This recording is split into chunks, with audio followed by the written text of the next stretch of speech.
Salamu alaikum. Allahu Akbar, Allahu Akbar. Allahu Akbar, Allahu Akbar. Ashhadu an la ilaha illallah. Ashhadu an la ilaha illallah. Ashhadu anna Muhammadan Rasulullah. Ashhadu anna Muhammadan Rasulullah. Hayya ala salat. Hayya ala salat. Hayya ala falah. Hayya ala falah. Allahu Akbar. Allahu Akbar. La ilaha illallah.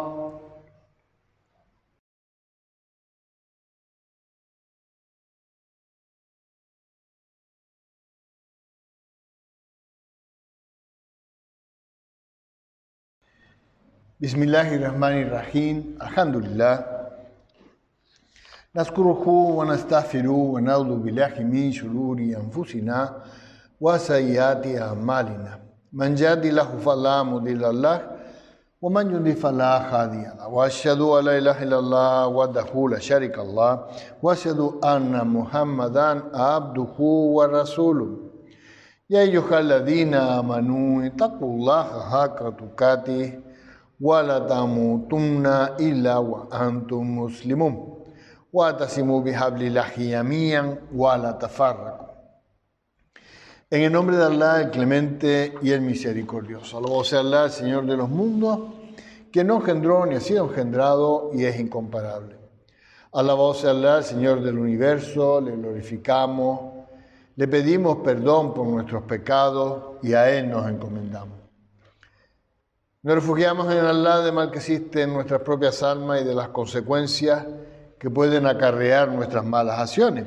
A quien Allah guía, nadie lo podrá desviar y transitará sin duda por un camino de luz y de misericordia. Y para quien Allah decreta el desvío, nadie podrá guiarlo y transitará sin duda por un camino de tinieblas, de permanentes dudas y tribulaciones o desgracias. Atestigo que no hay otra divinidad excepto Allah, único, sin socio ni copartícipe, y que Muhammad, su siervo y mensajero, la paz y las bendiciones de Allah sean con él, con su inmaculada familia y con sus compañeros. Según cuenta la tradición islámica, en una ocasión un maestro musulmán le dijo a sus discípulos: yo soy pobre, soy débil, soy viejo, pero vosotros tenéis la fuerza y la juventud, y yo os enseño. Por lo tanto, es vuestro deber reunir dinero para yo poder vivir.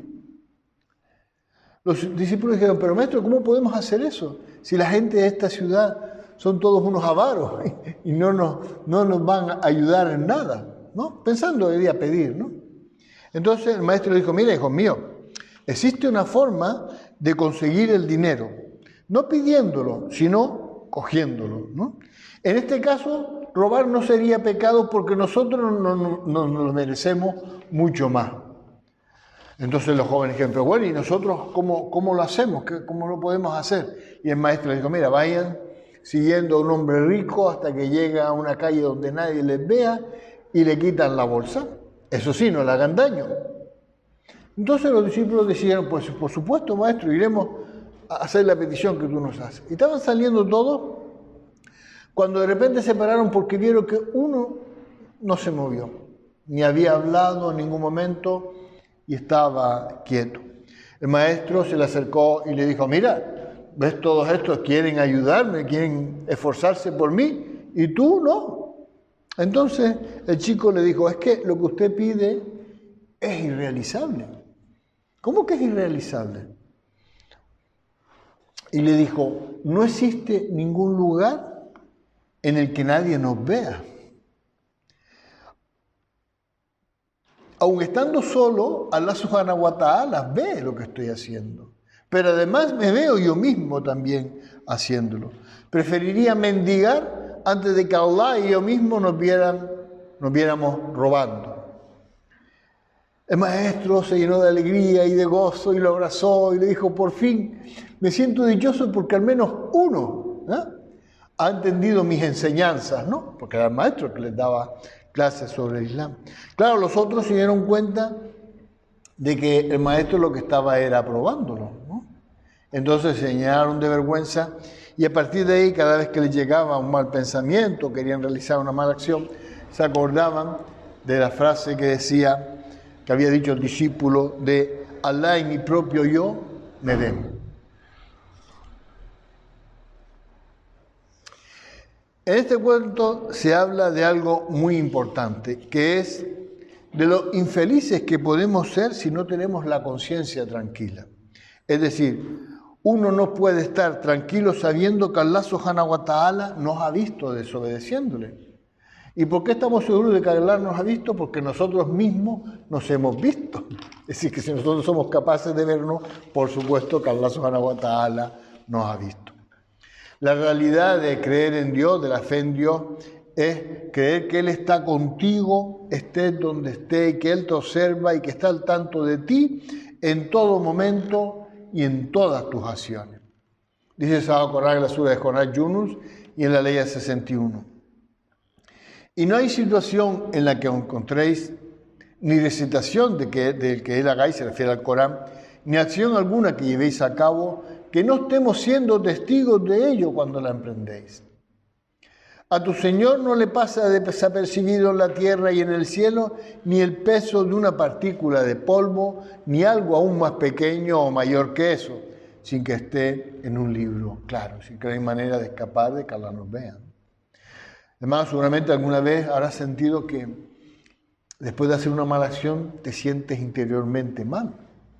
Eso son los remordimientos, porque nuestra conciencia nos recuerda que hemos desobedecido a Dios, ¿no? Por cierto que los remordimientos es el primer paso para el arrepentimiento. Dice Sagrado Corán en la sura de los grupos Azuma y en las leyes que van de las 54 a las 55. Y volveos a vuestro Señor y someteos a Él antes de que os llegue el castigo, porque luego no seréis socorridos. Y seguid lo mejor de lo que os ha hecho descender procedente de vuestro Señor antes de que os llegue el castigo de repente sin que os deis cuenta. Por lo tanto, para poder sentirnos felices es importante tener una conciencia limpia, una conciencia tranquila que esté vacía de todo tipo de remordimiento. ¿Y qué es la conciencia limpia? ¿Qué es una conciencia vacía de remordimiento? Pues nunca tener ni sentir culpa o responsabilidad por ninguna de las acciones que hayamos realizado o no realizar, mejor dicho, ninguna desobediencia. Dijo en una ocasión un maestro musulmán algo muy interesante, dice, y por esto, es decir, para tener la conciencia tranquila, y por esto procuro tener siempre una conciencia sin ofensa ante Dios y sin ofensa ante los hombres. Esa es la manera de no tener remordimiento. Y claro, la conciencia estará tranquila cuando nosotros nos hayamos esforzado por obedecer a Allah, por no desobedecerle, ¿no? Es decir, no solamente tenemos que esforzarnos por no caer en la falta, sino si a veces caemos porque somos seres humanos, también tenemos que esforzarnos para darnos cuenta y pedirle a Allah perdón, es decir, y arrepentirnos. Vamos a seguir hablando en el Juzga de hoy, igual que el viernes pasado, de algunas prácticas que nos recomienda el Corán para poder vivir esta vida sin olvidarnos de la otra. La sexta que les voy a nombrar es al-afu, que es el perdón.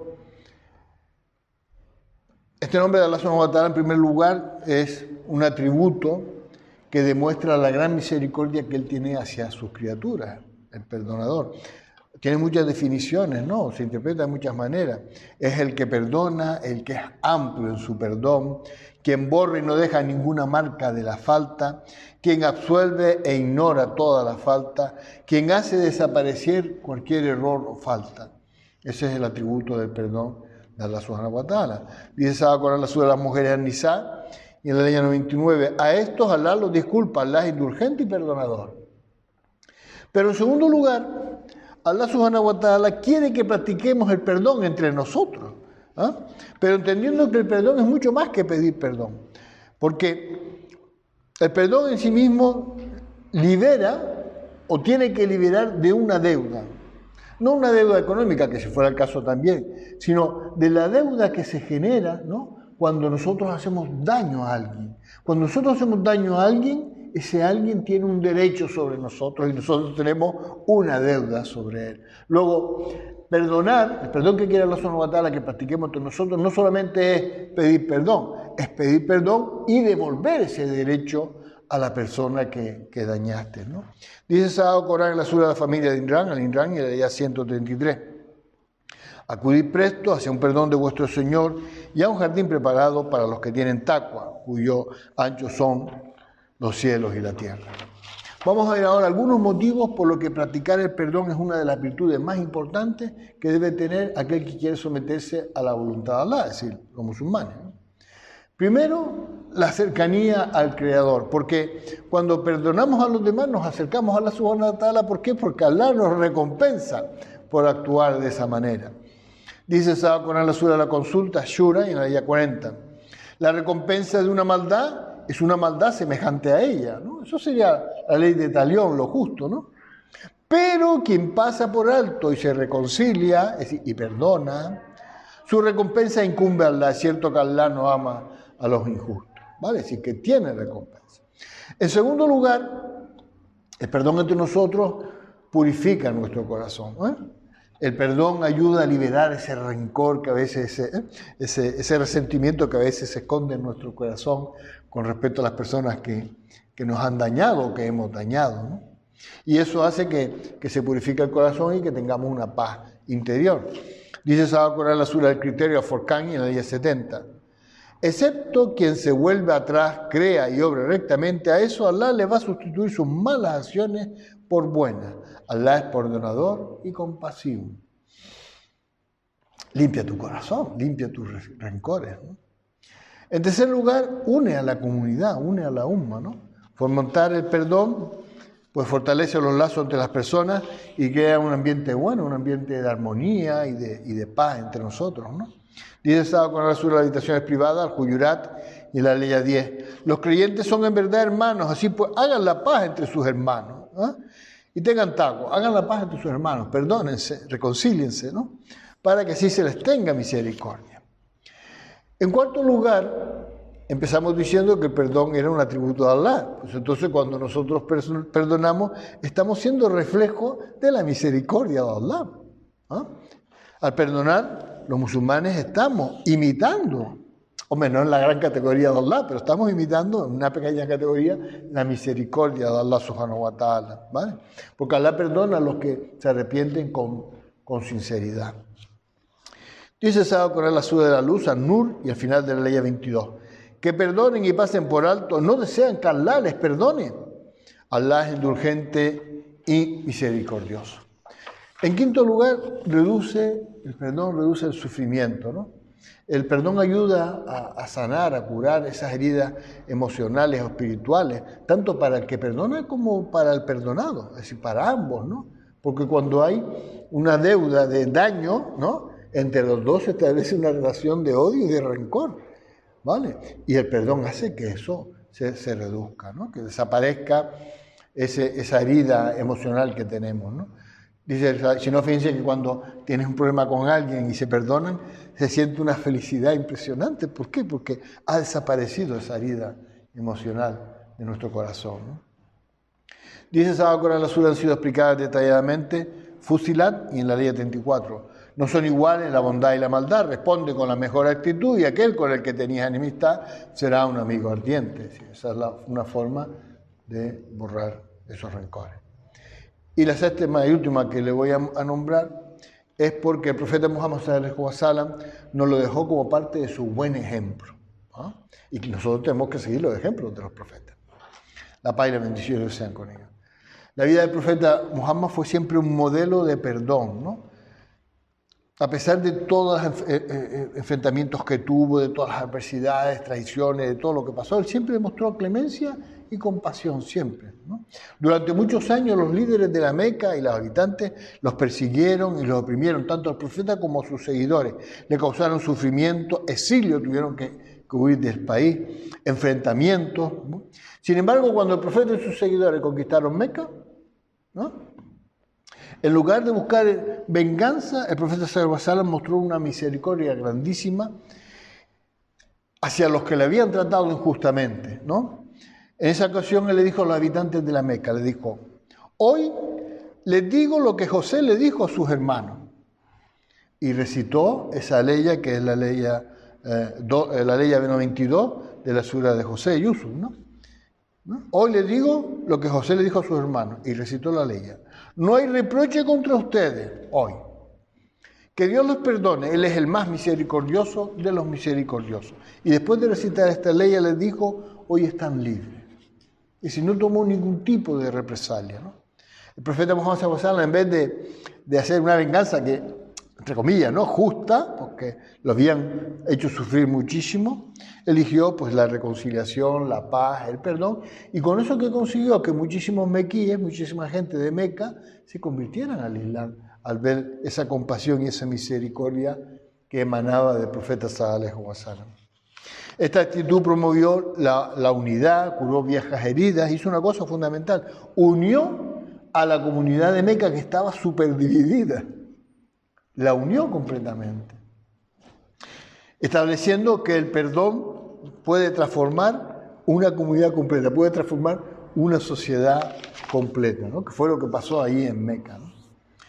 En resumen, el perdón en el Islam es una práctica que beneficia tanto al individuo como a la comunidad que le rodea y su misión es promover la paz, la reconciliación entre la gente y el crecimiento espiritual, que es lo que busca el perdón y es la razón por la que Allah subhanahu wa ta'ala quiere que nosotros lo practiquemos.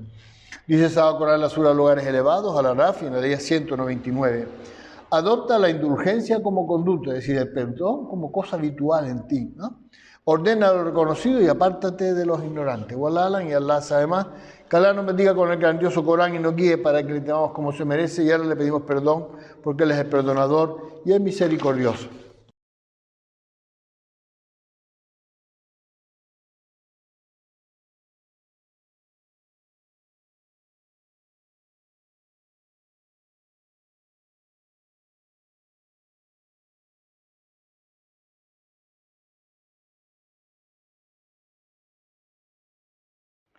Bismillahirrahmanirrahim. Alhamdulillah.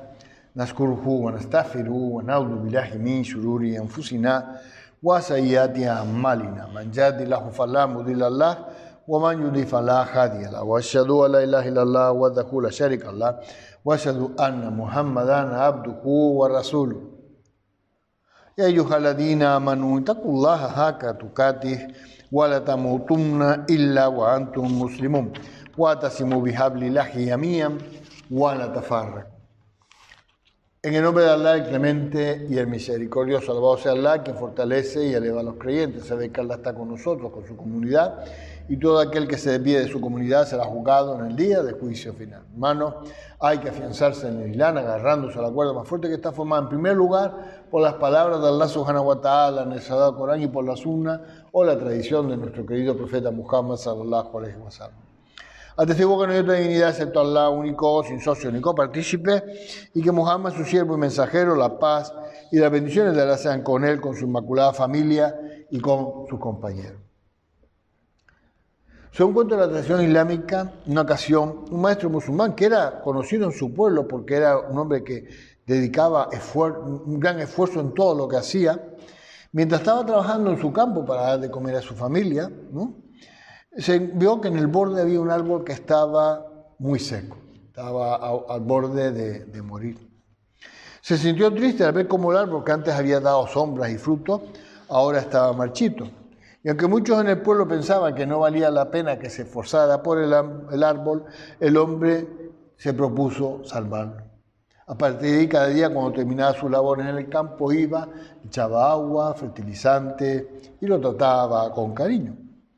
La gente del pueblo cada vez que lo veía le decía, se reían de él, estás perdiendo el tiempo, ¿no? Ese árbol está muerto casi ya. Pero él siguió insistiendo y con el tiempo consiguió que empezaran a aparecer brotes verdes en el árbol hasta que el árbol se hizo frondoso y completamente lleno de frutos, ¿no? La gente del pueblo se quedó muy sorprendida, tanto que el alcalde fue a hablar con el maestro y le dijo, has demostrado que el esfuerzo y la paciencia son siempre recompensados. No solo has salvado un árbol, sino que has inspirado a toda la comunidad a trabajar con más dedicación. Es decir, fue un ejemplo de esfuerzo para la gente del pueblo, ¿no? A lo que el maestro le dijo, bueno, el esfuerzo no solo es sobre los resultados, sino uno no solo se esfuerza para obtener unos resultados, sino que también sobre el carácter que estamos formando a través de él. Es decir, el esforzarnos, aparte de que tenemos resultados, hace que eduque nuestro comportamiento, que eduque nuestro carácter, ¿no? Y continúa diciendo, en el Islam, el esfuerzo sincero y constante es un acto de adoración. Y es una cosa que nosotros tenemos que mentalizarnos. Este cuento de la tradición islámica nos habla de la importancia que tiene el esfuerzo en la vida cotidiana y cómo a través de la dedicación y de la paciencia se pueden lograr grandes cosas, tanto a nivel individual como a nivel colectivo, ¿no? Dice el Sagrado Corán en la Sura de la Estrella, Nayem, y en la ley 39, y que el ser humano no tendrá sino el fruto de sus esfuerzos. Fíjate si es importante el esfuerzo. Seguimos nuestra segunda parte de Khutba hablando de aquellas prácticas que nos recomienda el Sagrado Corán para poder sobrellevar esta vida sin olvidarnos de la otra, ¿no? La séptima práctica es el yihad, el esfuerzo, ¿no?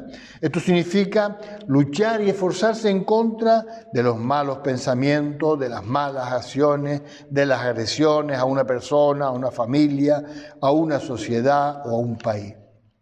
Pero yihad nunca, pero nunca, se puede comparar con la frase inventada por los cristianos cruzadas, que la utilizaron para atacar a todos aquellos que no tenían su misma religión, es decir, el cristianismo, ¿no? En el Islam, yihad no tiene absolutamente nada que ver con eso. Y quien lo haga en el nombre de Dios lo está haciendo en el nombre del Shaitán. En realidad, ese concepto de yihad se encuentra en todas las religiones monoteístas, se encuentra en el cristianismo, se encuentra en el judaísmo y se encuentra en el Islam. Es esforzarse, luchar contra el mal, contra el Shaitán, contra los enemigos de Allah subhanahu wa ta'ala. Hay en el Islam tres tipos de esfuerzo. Está el yihad mayor, el yihad al-nafs, que es el esfuerzo por controlar nuestro alma, nuestro ego, ¿no? Se le llama mayor porque es el más difícil. Se refiere al esfuerzo interno y espiritual que cada creyente tiene que realizar para mejorar su forma de ser, es decir, su carácter, para fortalecer su fe y para no desobedecer a Allah subhanahu wa ta'ala, que es lo más importante. Vamos a ver ahora algunas aleyas del Sagrado Corán que nos hablan de este tipo de esfuerzo, ¿vale? Por ejemplo, el esfuerzo con respecto a la purificación del alma. Dice el Sagrado Corán en la Sura del Sol, Shams, y en las aleyas 9 y 10.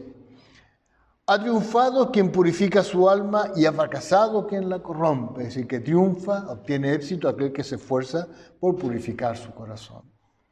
Del esfuerzo, otra ley, con respecto al autocontrol y la paciencia. Dice el Sagrado Corán en la Sura de la Araña, Al-Ankabut, y en la ley 69. Y quienes se esfuerzan en nosotros, ciertamente los guiaremos por nuestros caminos. Y en verdad Allah está con quienes hacen el bien. Fíjate que siempre ese esfuerzo tiene beneficio. Y seguimos viendo. El esfuerzo con respecto a reprimir la ira y perdonar a los demás. Dice Sagrado Corán la Sura de la familia de Imran, al-Imran, y al final de la ley 134. Quienes reprimen su ira y perdonan a los demás, Allah ama a los que hacen el bien. Es decir, pasa a formar parte de los amados. Ese esfuerzo tiene de nuevo recompensa. Con respecto a la resistencia frente a las tentaciones y la impaciencia, dice Sagrado Corán la Sura de la familia de Imran y en la ley 200. O creyentes, sean pacientes, compitan en paciencia y manténganse firmes y tengan taqwa para que así puedan tener éxito. El esfuerzo con respecto al arrepentimiento, que es el último que les voy a nombrar, aunque hay muchos más. Dice Sagrado Corán la Sura de la familia de Imran y en las aleyas 135 y 136. Aquellos que cuando cometen una indecencia o son injustos consigo mismos, es decir, desobedecen a Dios, recuerdan a Allah y piden perdón por sus faltas, porque ¿quién perdona las faltas sino Allah? Y no reinciden en lo que hicieron después de saberlo. Esos tienen como, ese esfuerzo, esos tienen como recompensa un perdón de su Señor y jardines por los que corren los ríos. En ellos serán inmortales. Qué excelente recompensa para los que actúan. En resumen, podemos decir que como el ser humano es propenso a desobedecer a Dios, a caer en la tentación tanto del nafs como del Shaitán, tiene que esforzarse para mantenerse en el camino. Por eso el esfuerzo es importantísimo. Por lo tanto, este esfuerzo incluye la lucha contra las tentaciones, sean del nafs o del Shaitán, contra el egoísmo, es decir, contra el ego, y contra las malas acciones, es decir, la desobediencia a Allah subhanahu wa ta'ala. El segundo yihad es el yihad menor, el esfuerzo menor. Se le llama así porque no es necesario tanto esfuerzo como el otro. Se relaciona con la defensa de la comunidad y la protección de sus derechos. Y a veces puede incluir la fuerza, pero en determinadas circunstancias y la violencia, siempre bajo los principios éticos y religiosos del Corán. Dicho de una manera más fácil, se permite la violencia solo en caso de defensa propia o de defensa de la sociedad. Y esto lo vemos claro en una ley que dice en la Sura de la Mujer An-Nisa, la ley 75. ¿Y cómo es que no combatís en el camino de Allah? Mientras esos hombres, mujeres y niños oprimidos dicen, Señor nuestro, sácanos de esta ciudad. Aquí se refiere a la Meca, se puede extrapolar a cualquier ciudad. Cuya gente son injustas y danos procedente de ti un protector y un auxiliador. El tercer tipo de yihad es la yihad comunitaria. Esta, es decir, aparte de luchar contra nuestro ego o contra la gente que nos lastima, el Islam también enfatiza la importancia del esfuerzo en la comunidad. ¿Y esto qué es? Promover la justicia social dentro de nuestra comunidad. Promover, es decir, ayudar a los necesitados, impedir que haya gente que esté pasando hambre o miseria a nuestro alrededor. Y trabajar juntos para conseguir el bien común. Ya de eso hablamos en Cuba hace mucho tiempo. El bien común es fundamental. Y eso precisa de un esfuerzo, ¿no? Y por eso se llama yihad comunitario. Dice el Sagrado Corán en la Sura de la Mesa Servida, al-Ma'ida, y al final de la ley 2. Ayúdense mutuamente en la bondad y en la piedad. Eso es lo que quiere Allah de nosotros. Perdón.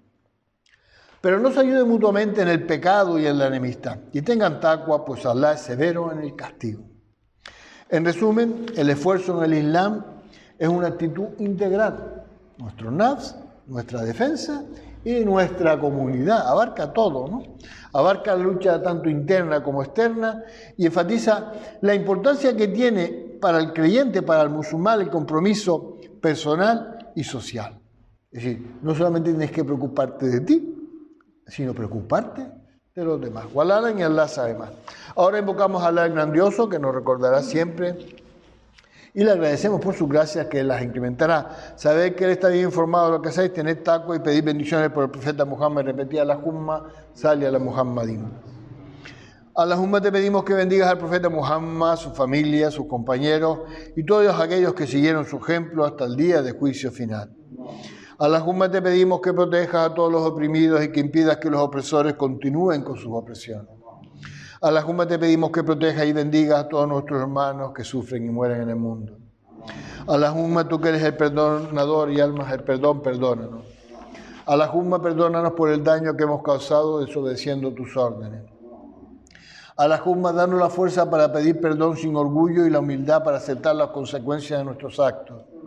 Allahumma, haznos sabios en nuestras palabras, pacientes en nuestras respuestas y sinceros en nuestras intenciones. Allahumma, haznos de aquellos con quienes estás complacido en esta vida y en la otra. Allahumma, ayúdanos a vencer nuestro ego, a controlar nuestra lengua, a purificar nuestra intención y a llenar nuestro corazón con tu luz. Allahumma, líbranos del orgullo, del deseo que desvía y de la pereza que adormece el alma. Haznos fuertes en la lucha contra nosotros mismos. Allahumma, de cada batalla contra nuestro ego una victoria para el alma. Allahumma, de nuestras súplicas una luz en las sombras de nuestras vidas, una esperanza para nuestro corazón y una certeza de que estás más cerca de nosotros de lo que nosotros podemos imaginar. Allahumma, perdónanos a nosotros y a nuestros hermanos que nos han precedido en la fe.